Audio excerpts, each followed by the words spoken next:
Now, the Loch Ness monster has long captured people's imagination. This weekend, hundreds of aspiring monster hunters have gathered in the Scottish Highlands to search for the elusive sea beast, affectionately known as Nessie. They are aided by modern surveillance technology, including drones. The modern legend of Nessie began about 90 years ago. This 1934 picture of Nessie was later debunked as a hoax, but it has since inspired numerous books, TV shows, and films.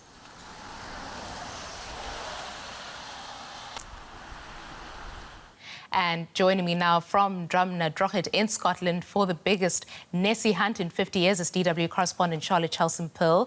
Hi, Charlotte, it's good to see you. So for those of us who aren't familiar with this legend, just start by telling us about what or perhaps who is this monster, Nessie?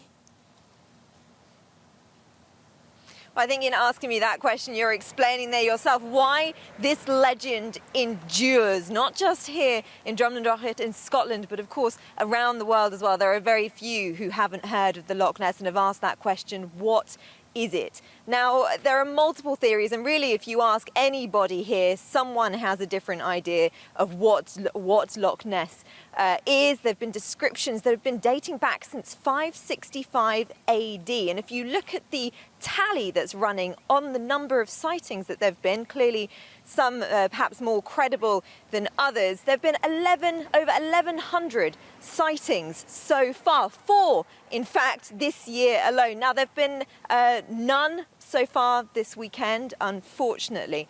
But of course, there's another day they're still looking. Now, you'll have known possibly those famous images of a long-necked, large water creature in the loch just behind me. That's led some people over the years to suggest it could be some kind of Jurassic creature. It was described as a water beast at one of the first sightings that sparked this frenzy here. But other people, scientists since, have discredited that. There's been a DNA sweep of the water just behind me. No unusual DNA was found in the water. Other theories now enduring are that it could be large eels, a catfish, a sturgeon. We just don't know. And that's exactly why this continues to mystify people, why it sparked books, films, TV shows, and is really part of the romanticisation of Scotland.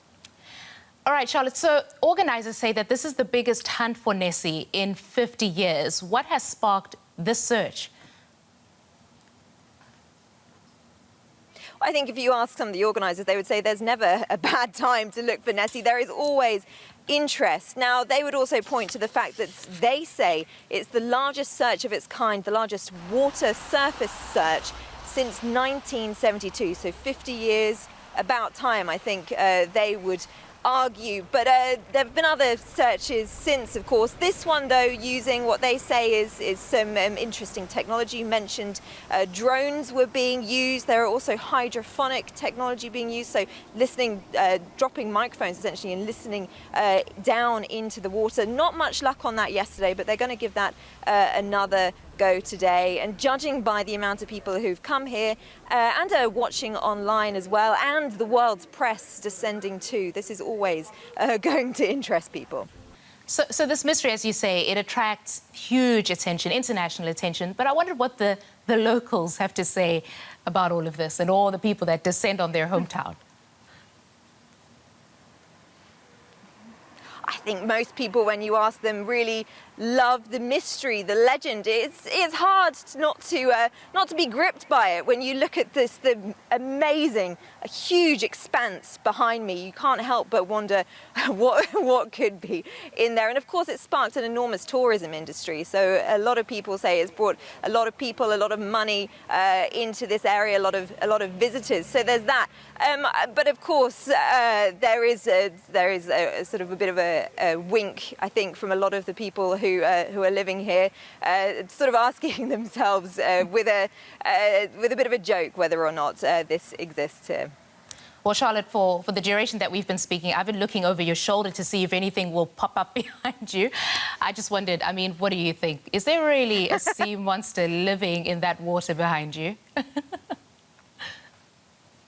Oh, look, it's really hard not to wonder. I can't tell you the amount of times that we've been stood here and you sort of see a wave or perhaps some sort of log or a stick or something and you think, oh, could it be?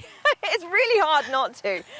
Look, I think a lot of people would say it's a big expanse. It's huge, it's enormous, and it fits the amount of water that's in all of lakes in England and Wales combined. I think some people would probably say, we just don't know. Who knows? And that's why we're here today.